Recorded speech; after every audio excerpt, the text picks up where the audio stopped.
Hello and welcome to my channel, and this is again another DIY table made up of GI pipe.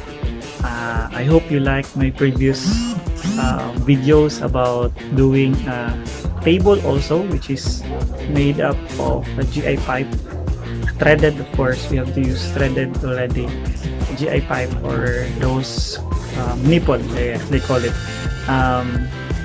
This is my, I don't think, third or fourth or fifth video about DIY. So this time I'm gonna make a table for a TV and for a computer and some shelves on top. I'm using a GI which was left on my previous project.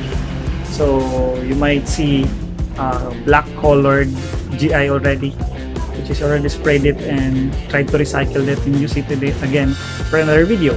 Now, this video is inspired from another website, which is Pinterest, to make some on my own, table, and I hope you like this.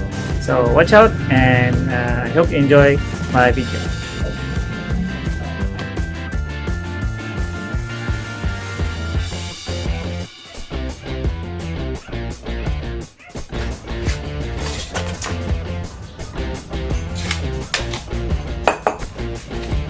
This is 16 inches, 12 inches,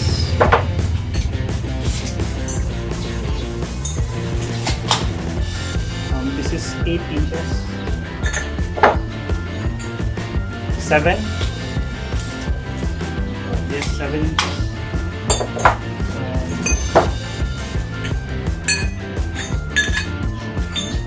these are all 3/4 in size.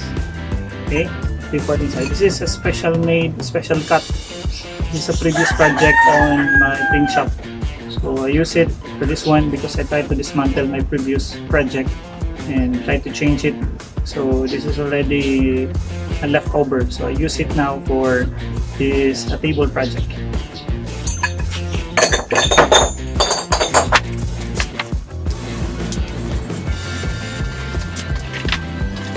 This is a 3/4 cup. Not sure what's the real name of this join. 3/4 again. This is another 3/4 T, and this is another 3/4 T. They're both 3/4, but then the size, the T is different, but the holes are all 3/4. Just think of it. I tried to buy this another shop, and this one is from another shop. That's why it has a different size, but the hole is all or both 3/4.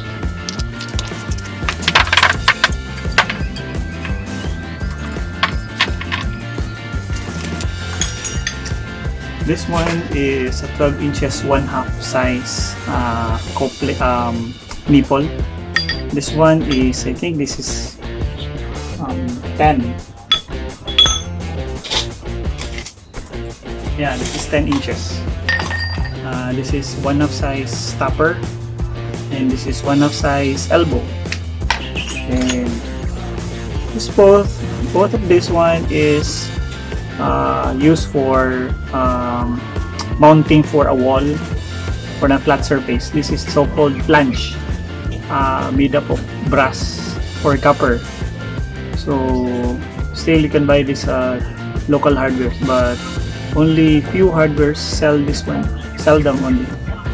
So ito naman, so it's 1/2